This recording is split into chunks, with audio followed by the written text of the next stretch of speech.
नमस्कार नीलिमा किचन को आपण मानक अनेक अनेक स्वागत। आज मु आपण मानक सहित शेयर करी छेना रे तैयारी एक मजादार मिठा रेसिपी।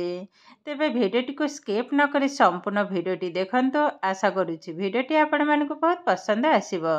तेबे चलंतु ना डेरी करबानी आरंभ करिबा आज रे मजादार छेना मिठा रेसिपी। गैस रे ऑलरेडी मु बसई नहीं 1 लिटर क्षीर। एबे क्षीरटा फुटिबा पर्यंत अपेक्षा करिबा। आरी भेतरे मु गोटे घोल प्रस्तुत करनेबी मैदार।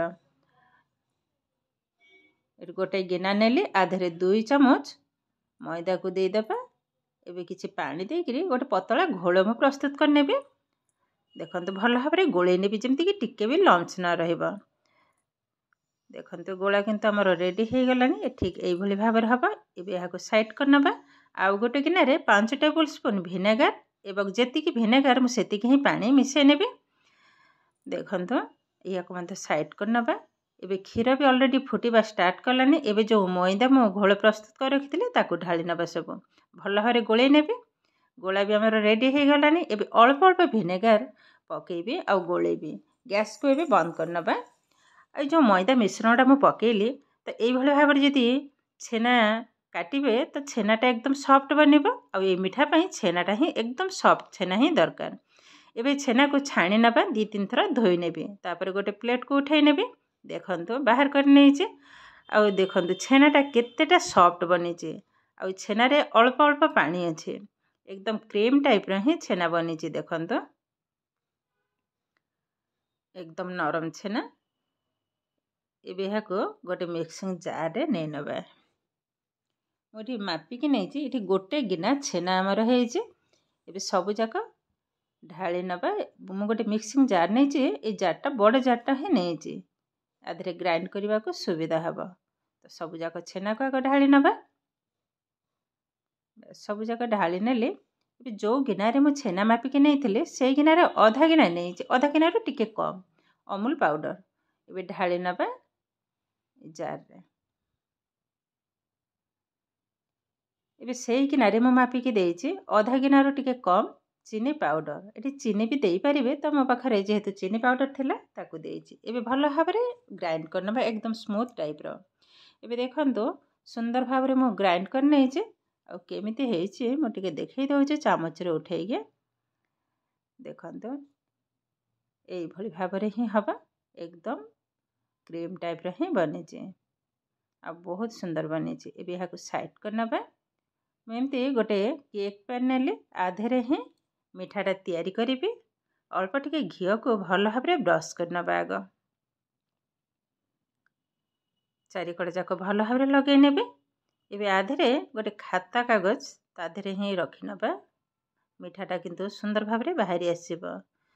से ब्रशटा जो मु तेल घसी थिले से ब्रशटा को ऊपर आउ टिके ब्रश करनेबे कागज रे। आउ तेल सॉरी आउ घियो मु देबिनी। देखंतु ए रेडी हे गलानी। गैस रे किंतु ऑलरेडी मु पानी गरम हबा पे बसई नैची। एबे जो बेटरटा आधरे ढाली नबा। आ ई मिठाटा किंतु खाइबा को बहुत सुंदर लागे। आ तैयारी करबा को तो एकदम सहज। देखंतु सब जाक ढाली नेला परे हल्का टिके टैप करनबा। बस ए हे गलानी। एबे गोटे फॉइल पेपर ऊपरे कवर करनबा। जो बांफटा आरी ऊपर आ पड़िबनी पानीटा पड़ला माने मिठाटा एते भलो हबनी। देखंतु भलो भाबरे एई भली भाबरे सेट करनबा। जदि फॉइल पेपर नाही तो कपड़ा गोटे कॉटन कपड़ा को मध्य कवर कर नै परिबे। देखंतु ए रेडी हे गलानी। एबे बसई नबा कड़ाई रे। पानी भी ऑलरेडी हमर फुटिबा स्टार्ट करछि। देखंतु गैस रो फ्लेम को मु हाई रे ही रखिछि। एबे बसई नेबी पैन। एबे कवर करनबा। बेसी टाइम लागिबनी। हाई फ्लेम रे 10 रो 12 मिनिट बसिबो। तापरे ही देखैबी। एबे खोली नबा। मझिरे किंतु मु थरे खोली के चेक कर नैथिली। एबे आउ टिके चेक करनबा। आ मिठाटा बेसी समय बसिबनी। बेसी समय जदि बसिबा मिठाटा एते भलो हबानी।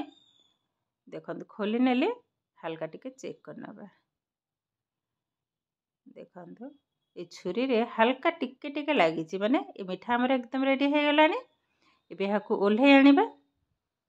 गैस बंद कर नेले केयरफुल टिके बाहर कर नेले। देखंतु एबे फॉइल पेपरटा को बाहर करनबा। मिठाटा केते सुंदर भाବରେ स्टीम हे जाइछि देखंतु बहुत सुंदर बनिछि। एकदम ठंडा हैला परे ही आपण मानक सहित शेयर करिबी। गरम अवस्था रे जदि बाहर करिबी ताहेले ये किंतु भांगी हे जिवो। पिठाटा एते जो परिश्रम करिवार फलटा किंतु एकदम बेकार हे जिवो। आ मिठाटा देखंतु केते सुंदर भाବରେ बनिछि, हाथ रे टिके भी लागिनी। संपूर्ण ठंडा हैला परे शेयर करिबी।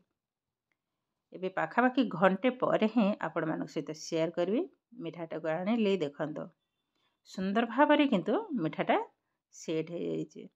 आ एकदम ठंडा हे गलानी। एबे गोटे छुरी साहाय्य साइड टिके हल्का रे काटी नेबी। देखंतु एई भली भाबरे चारि कड़ जाक आग भल भाबरे काटी नबा। एबे गोटे प्लेट को ऊपर रखिबी। ए समय रे करेंट भी पळै जे माने काली ठारू करेंट माने एते डिस्टर्ब हो जे किछि करिवार नाही। देखंतु आराम से किंतु बाहरी हे गलानी। एबे पेपरटा को उठे नबा। देखंतु साइड जो छुरी रे मु काटी थिले टिके टिके किंतु कटा टाइप रे देखा हो जे। एबे गोटे छुरी साहाय्य रे मु पीस पीस करी काटी नेबी। देखंतु केतेटा नरम बनिछि ए मिठा। एठी चारि कोणिया शेप रो काटी नेबी। आग लंबा करी काटी नेले एबे साइड रो कोणी काटी नबा। देखंतु काटी नेले आ मिठाटा देखंतु बाहर करी देखौ जे। देखंतु केतेटा सुंदर बनिछि। एकदम धड़ा आ बहुत सुंदर। मु गोटे प्लेट को मध उठे नै जे। देखंतु मिठार साइज भी देखंतु केतेटा सुंदर बनिछि। बहुत सुंदर बनिछि मिठा। आ ये मिठा तैयारी करबा किंतु एकदम सहज। बेसी टाइम भी लागिबानी।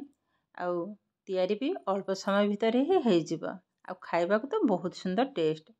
देखंतु बहुत किंतु सॉफ्ट। मु भांगी करी मध देखौ जे। देखंतु केतेटा नरम पाटी रे देला मात्रे मिलै जिवो। थरे हेले भी एई भली भाबरे मिठा तैयारी करंतु। घरे समस्तंको खुआंतु देखिबे समस्ते किंतु बहुत खुशी हे जिवे। एबे देखंतु केते सुंदर भाबरे ए हमर प्रस्तुत होयला आजिर छेना रे तैयारी संदेश मिठा रेसिपी। आजिर भिडियोटी आपण मानकु केमिति लागिला कमेंट करबा को जमा भी भूलिबेनी। आउ जदि भिडियोटी भलो लागे लाइक करिवे। आपणकर फ्रेंड्स किंबा रिलेटिव को सहित शेयर करिवे। आउ जदि मो चैनल रे नुआ तेबे चैनल रे को सब्सक्राइब करिबा सहित पाखरे थिबा बेल आइकन को क्लिक करिवे। आगु को आसुथिबा नुआ नुआ भिडियो रो नोटिफिकेशन सर्वप्रथमे आपण मानक पाखरे पहुंची जिवो। फेसबुक पेज रे देखुतिले पेज को निश्चय फॉलो करिवे। ताहेले आज पई रहउचे पुणी देखा हबो आउ एक नुआ भिडियो रे। नमस्कार।